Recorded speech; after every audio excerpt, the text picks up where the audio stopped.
The Cannabis Conversation. A European perspective on the emerging legal cannabis industry.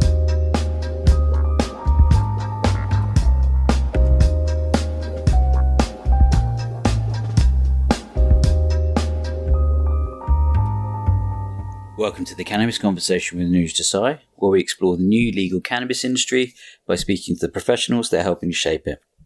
Welcome back. Hope you're all well. Just a quick one from me today to say that I'll be in Berlin at the end of June, probably around the 27th to the 29th for CB Club and maybe a bit of ICBC too. I hope to see some of you there.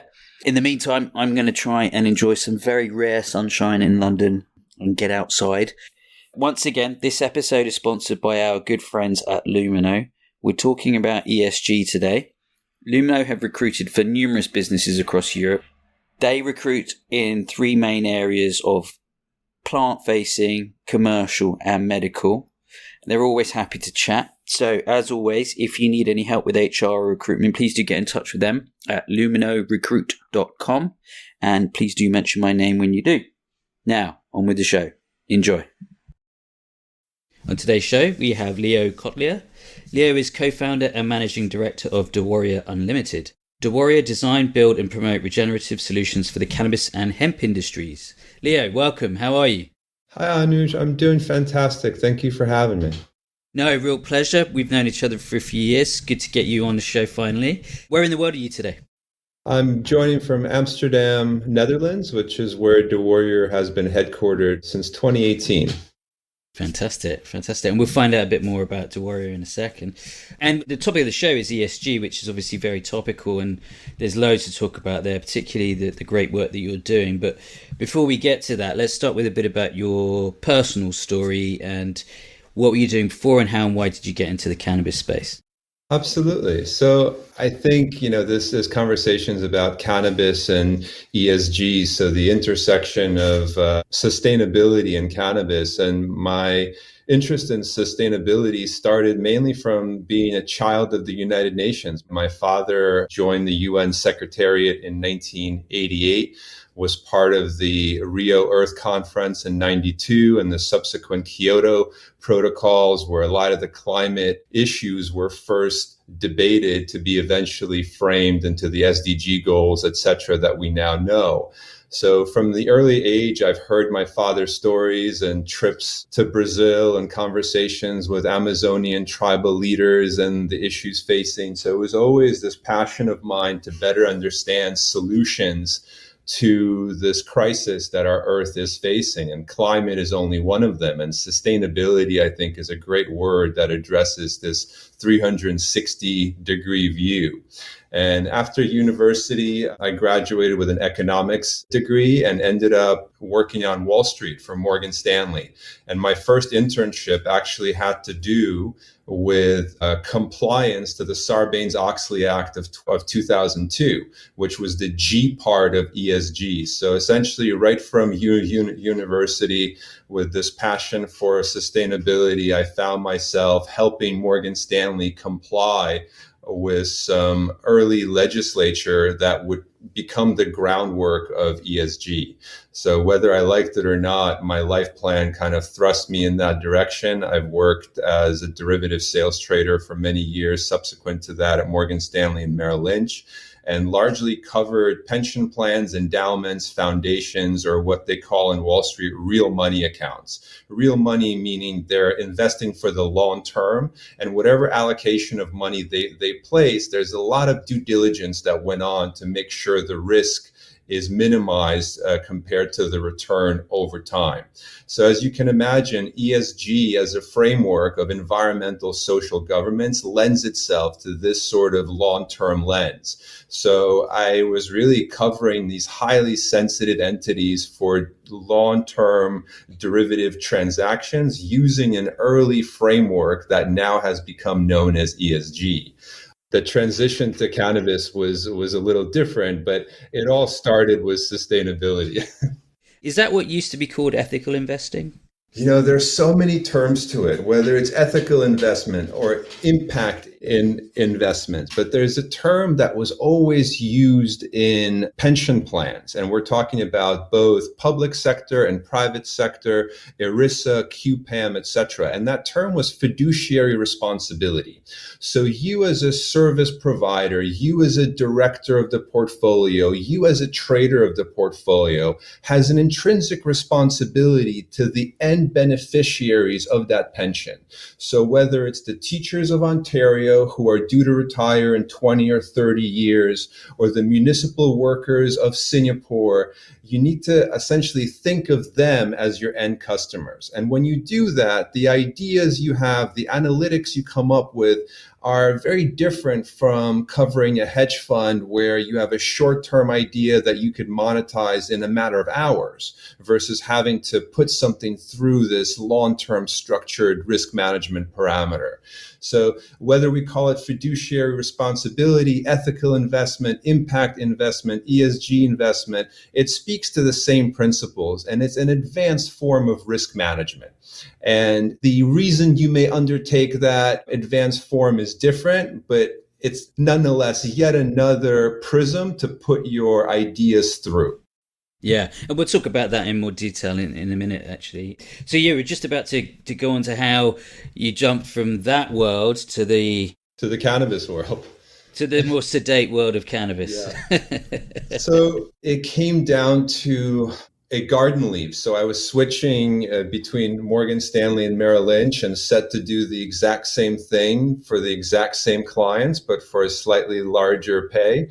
And when you have a month off and you're skiing all over the world and you have no responsibilities other than to protect yourself on some steep terrain, a lot of clarity comes to you.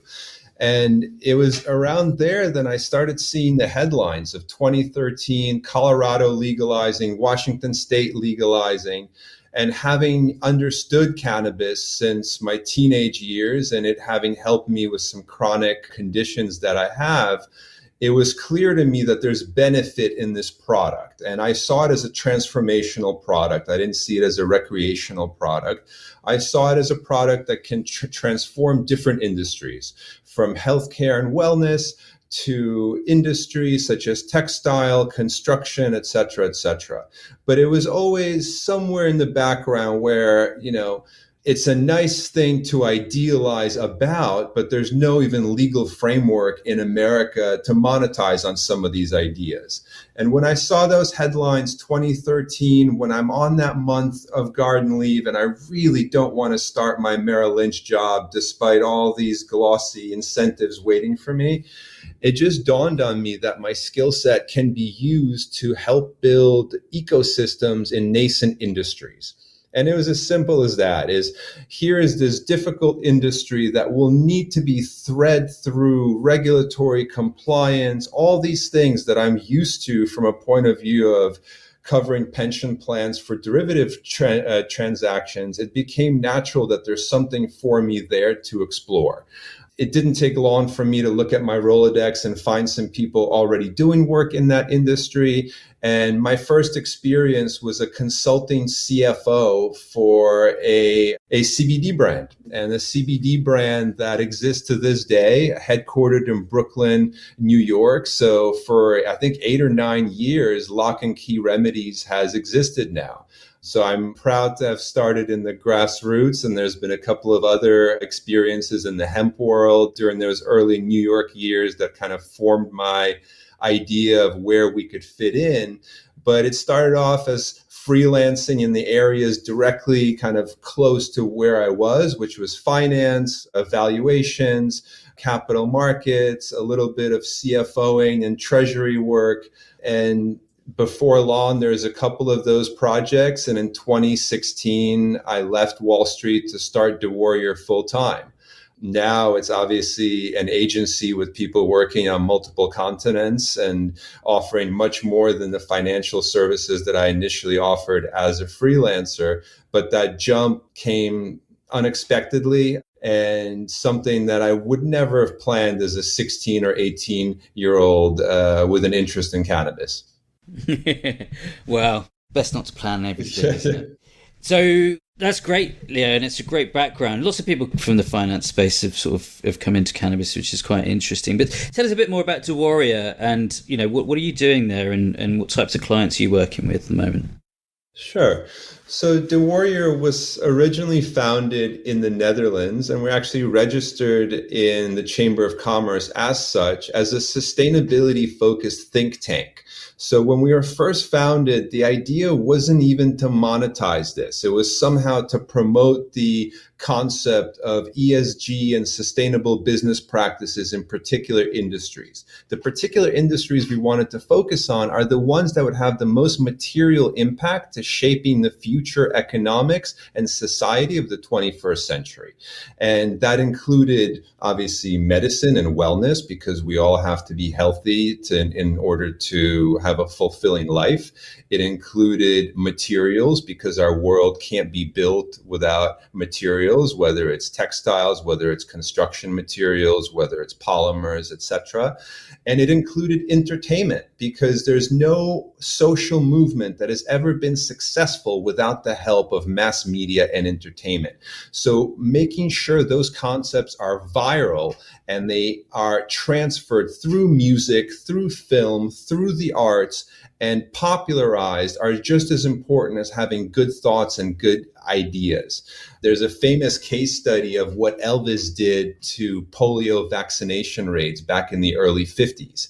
And we reached thousands of percent growth in vaccination rates simply by appearing on a television program showing himself getting vaccinated. So the power of pop culture and music spreading an idea was not lost on us. So we went from a very idealistic think tank with some, to be honest, indigenous principles built in, such as the honorable harvest and how you plant and how you regenerate the earth as you create these kind of pods of sustainability, to something more practical where, well, how does this actually help a business? How do you drive these conversations with a COO or CEO? And the answer was you can't. Idealism and, for lack of a better term, hippie bullshit doesn't resonate very well with an executive class that has a 24-month window to show results before they're fired. So we found that somewhere between that idealistic, good-hearted nature of the think tank that we wanted to start, and my background in finance and sustainability, my wife, who's a co-founder's background in healthcare and healthcare economics and public health, and now Spiro's background as a chief operating officer in management, consulting and science and particle efficiency, all of a sudden it gelled to saying, aha, ESG and these beautiful values can be presented in a way that talks dollars and cents. And we decided to pivot to a model of being a management consulting company focused on the very same concepts that any management consulting company is focused on: growth, access to markets, sustainability of your network, sustainability of your returns, sustainability of your internal team. And we applied these ESG principles and ideologies to that prism of methodology. And so the modern DéWarrior is born. We currently offer 3 buckets of services. Our website's a little bit outdated, but we have 6 on the website. It's going to be changed to 3 in the next month or so. But we're consolidating to 3 core services: ESG, management consulting, and M&A advisory. And within those 3 buckets, there's a plethora of services that we offer, but every single one of those services is done through a prism of sustainability and ESG adherence. And not for the reporting aspect of it, not for the compliance aspect, but for the point of view of driving data capture in order to make educated decisions in a very complicated market. Brilliant summary, Leo. It's almost like you practiced that one. You say things enough and it starts to imprint on the inside of your brain, right? It does indeed. But I've always liked that about your approach, is that, you're very much focusing it on the business outcomes, which is actually what most people in that space will want to hear. And so you kind of need to speak their language to kind of convince them and get them on board. And we'll talk a bit about that in a second, actually, because that's a key question for me, like the what if, or the why rather. But before we do that, it might be useful just to recap. You mentioned sustainability a number of times, but ESG is a bit more than that. And if you could just briefly recap what each segment is and what they mean at a high level before we start talking about cannabis. Absolutely. So on a high level, ESG is an acronym that stands for Environmental Social Governance. It's an acronym that's only been around in the press since about 2004. So it's fairly recent that it joined our lexicon. Environmental are risks to transition regarding climate change. So in a very simple, and there's obviously multiple variables that can be put in scope, but I'll give you the simplest example. Let's say you have a cultivation center near the coast of Florida, right? Susceptible to hurricanes, susceptible to surges. Florida is an MMTC license, so medical only. The minimum cost to start a business there is about $50 million, and it takes about 150 to 200 million US dollars to take any meaningful market share in that state. So let's imagine you spent 200 million to build a facility. It happens to be in a flood zone somewhere close to Dade County in Miami, and you're one hurricane away from not having operations from 3 to 6 months. Are you disclosing those risks to your stakeholders? Are you acknowledging those risks? Are you preparing for those risks? And we're talking about a materiality of hundreds of millions of dollars, right? So are you taking the environmental risks to your operations seriously enough to forecast them, to plan for them, to measure whether or not things are going in that direction and the risk may be increasing, right? And planning accordingly. Environmental. Social. Social is a little more nuanced because it pertains to how you treat people inside your organization and outside of your organization. Let's take an example from inside your organization. Are you measuring the impact of your policies on recruitment and retention? Let's say you have a retention rate that's 30% lower than your competitors. Well, odds are your HR costs and your recruiting costs are going to go through the roof. Odds are your SOPs are not going to be followed as close to plan because of the turnover. And there's all these effects that start to grow from policies pertaining to recruiting and retention.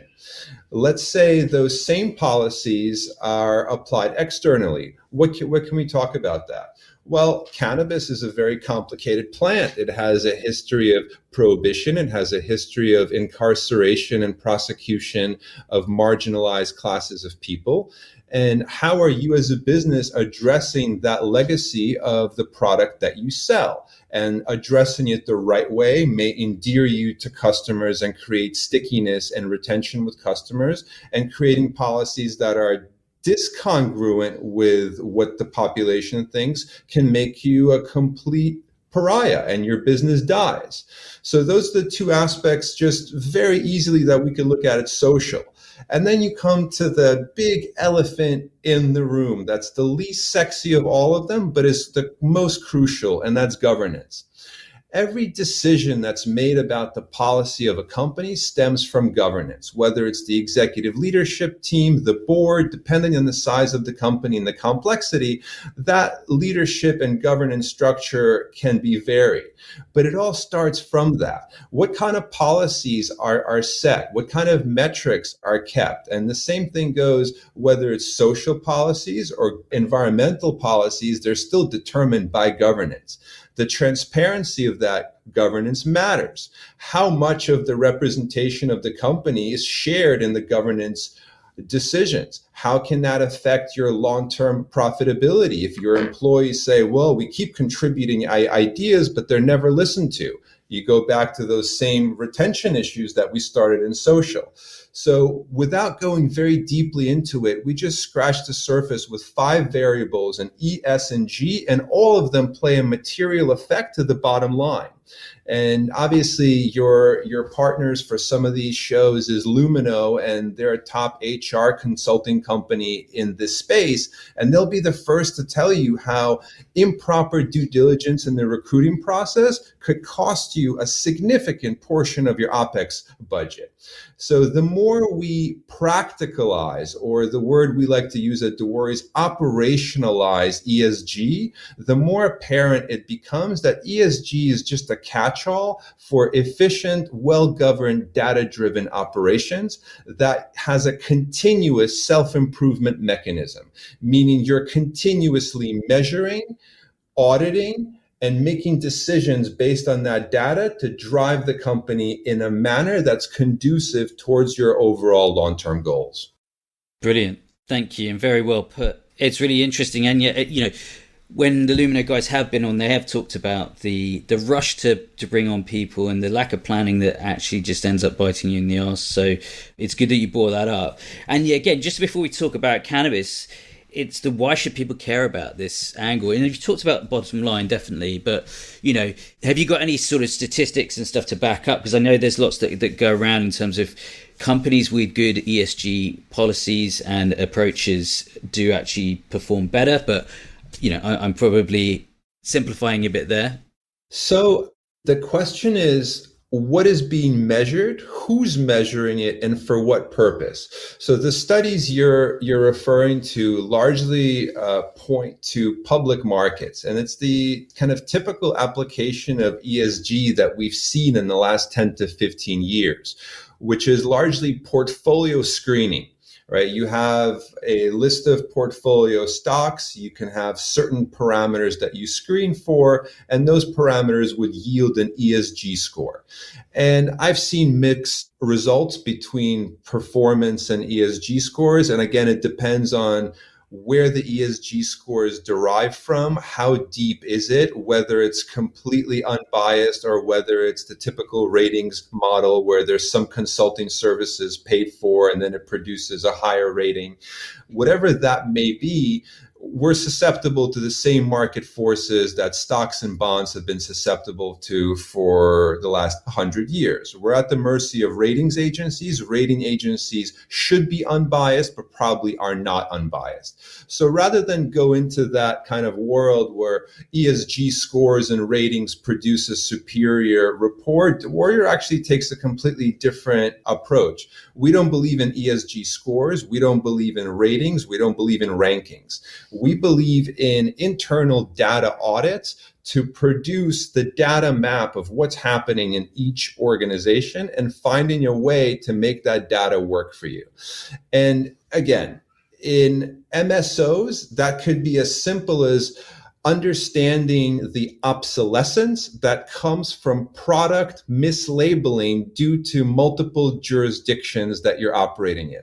So something as simple as an MSO operating in 23 to 25 different jurisdictions with different product labeling code, different packaging and child resistant requirements, not streamlining how those decisions are made and how those orders are placed, result in hundreds of thousands to millions in obsolescence per year for a single MSO.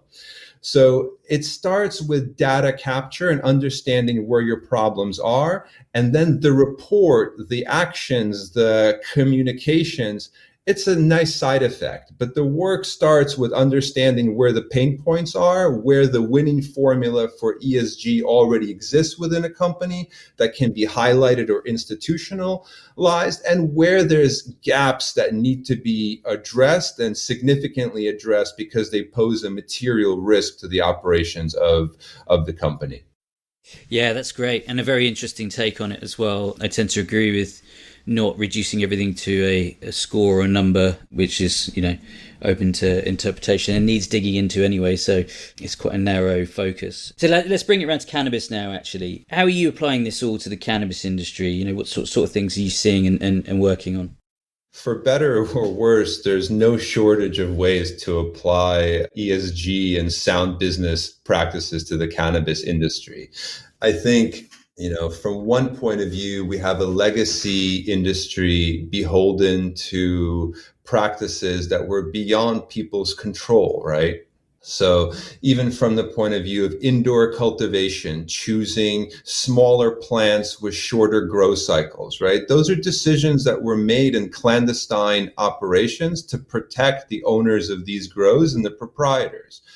But why would a plant that's really a weed that grows in the Himalayas be grown indoors under artificial suns? It doesn't make that much sense.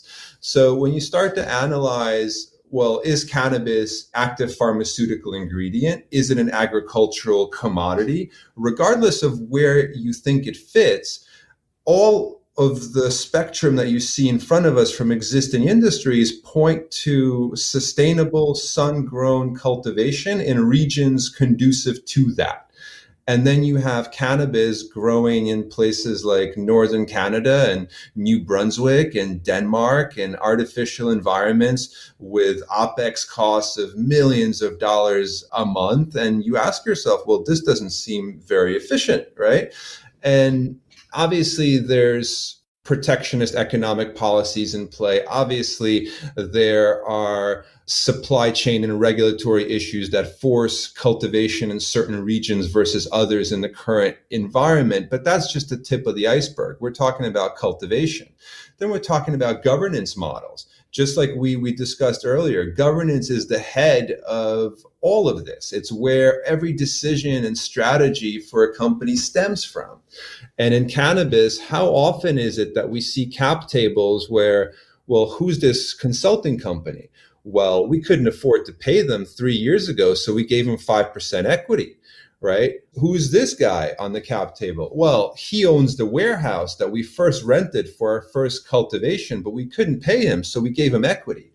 These are really big red flags in any institutional industry. When a cap table is essentially a friends list of favors, this is not passing any due diligence. It's not doing us any favors. So whether we look at social policies that are too geared towards appeasing these prohibition mindsets and virtue signaling and not thinking how it actually impacts their company, whether it's poor cap tables and governance models that were built on handshake deals, etc., or whether it's environmental policies beholden to legacy cultivation, cannabis has no shortage of easy pickings for ESG.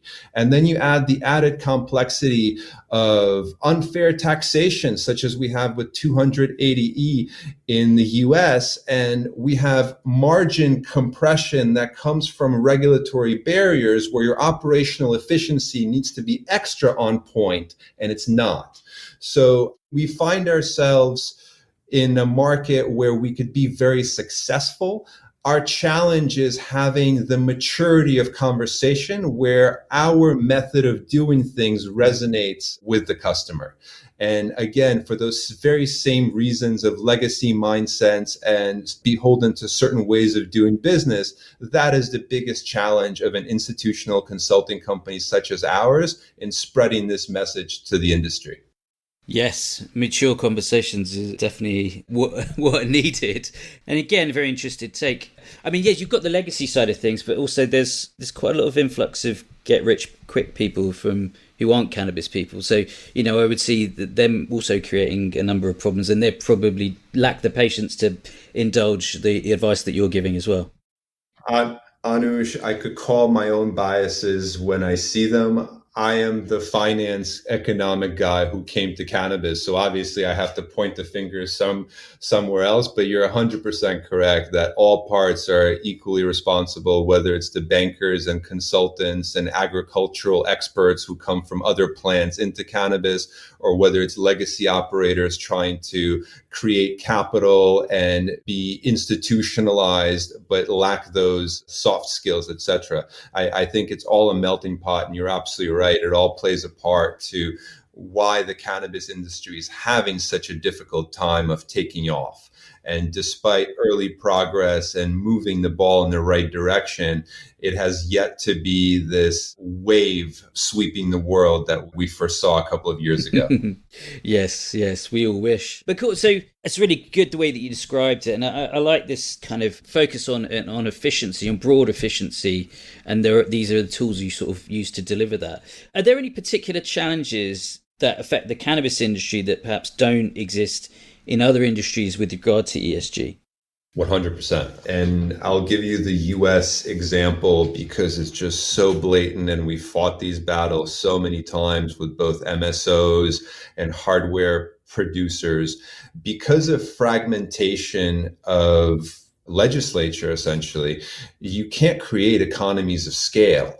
So whereas you can have an MSO essentially producing full verticals in 23 different jurisdictions versus having a jurisdiction which is responsible for just the cultivation and a jurisdiction that's responsible for just the distribution.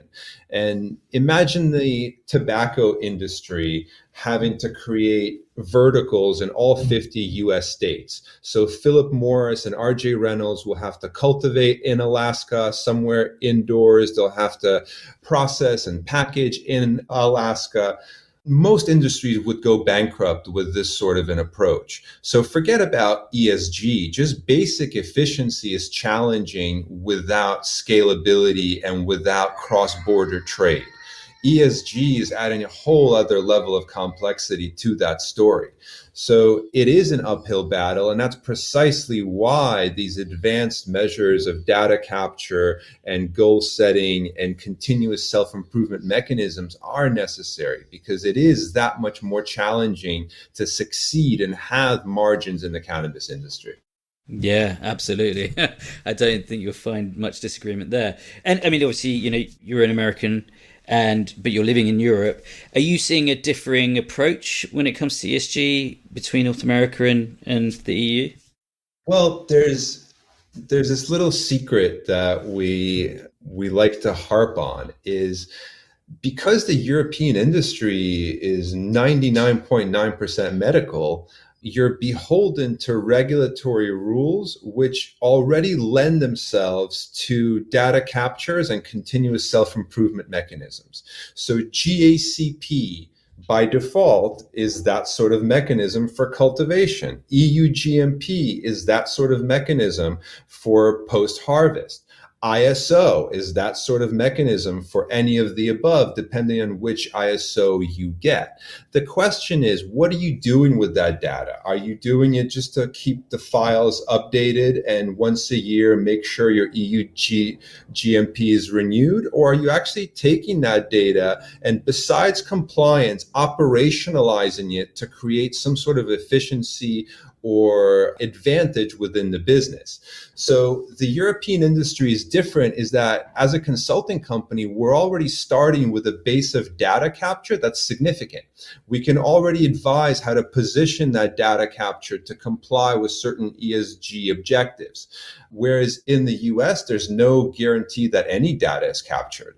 You may have complete success or complete failure. You're never going to have a commonality. In Europe, whether someone has an ERP system and it's as easy for us to do as get into that ERP and pull the data into our models, or maybe they have paper records and we have to go through the folders, the records exist, the data is captured. So we find, and largely the reason why DéWarrior was moved from the US to Europe is to take advantage of a more regulated regime to be able to apply these principles in a tangential way, but in a way that already is conducive towards the way managers and operators are thinking about data. Yes. Although you do highlight that at the very beginning of what you just said, that it's what are you doing with that data? So they are collecting it, and I would argue that quite a few companies I've spoken to are probably just doing it as a box ticking exercise to ensure compliance. Most are, and that's okay. I think that's part of the knowledge gap that we have to spread and create that value. I'll give you a perfect example. So let's say you have a cultivation space where you're doing pheno hunting for 10 different cultivars. Those cultivars require maybe slightly different recipe for lighting. Well, what if you have at the end of this trial a relationship between cultivar, its yield, its time to maturity, and the amount of umols or light energy used to grow it? What if you could make a decision not only on what the market requires, but what the energy expenditure was to produce a particular cultivar? How much would you base your decision on promoting one cultivar versus another if it takes less energy and hence less money to grow it? So you can start having very mature conversations once your measurements can be correlated with other data. Once you take data outside of silos and start to cross-pollinate them across other data capture methods. And that's where we find the most excitement. That's where we're having the most fun in creating and shaping these narratives, where that data tells a story that our customers never knew existed. Yeah, that is fun. And I guess you're gradually building up more case studies to make it a more compelling proposition for newer clients. And it's challenging with cannabis regarding case studies. It's something that philosophically I've spoken a lot about internally and to some partners around the industry. You have this, I guess, thought that everyone has a trade secret, that cannabis is so new that there's a protection of IP. And what we want to share is very base level. We're not trying to show, how you teased out an extra 5% of THC using a particular method. No one cares about that. What they care about is we came into your facility and your yield was 60 kilograms per greenhouse. We came out and it was 200 kilograms per greenhouse. This is what we did. This is why we think it matters. And this is the energy or cost used to create this kind of change, right? This delta. And the moment LPs recognize the value in sharing and creating ecosystems and partnerships, I think the quicker we'll see a learning curve start to develop and kind of stabilize. But for now, there's a lot of sensitivity. You won't believe how many customers ask us for exclusivity in particular types of assignments, even though objectively there's no reason for that. But there's going to be a time when 6, 12, 2 years may pass, and we'll publish some of those case studies, and hopefully our customers will be less cautious about them then. But for now, cannabis has a little bit of sharp elbows mentality, and we're trying to break that, at least with our customer base, and creating these ecosystems that are inclusive, but it hasn't yet reached the apex of where we want it to be. Yeah, I think in an environment of scarcity, those sharp elbows tend to come out, don't they? But thank you, Leo. We could have gone and talked for quite a lot longer, but I'm conscious of time, so I think we need to wrap it up here. But it's great work that you're doing, and I'm really glad that you're applying these principles to the cannabis industry, because I think it will be to the huge benefit of everyone in it. So I appreciate you spending the time here today, and you're always welcome back to talk more about this and other things. Thank you so much for having me. It was a pleasure. I know we tried to do this for a couple of years, but never fully lines up until it lines up.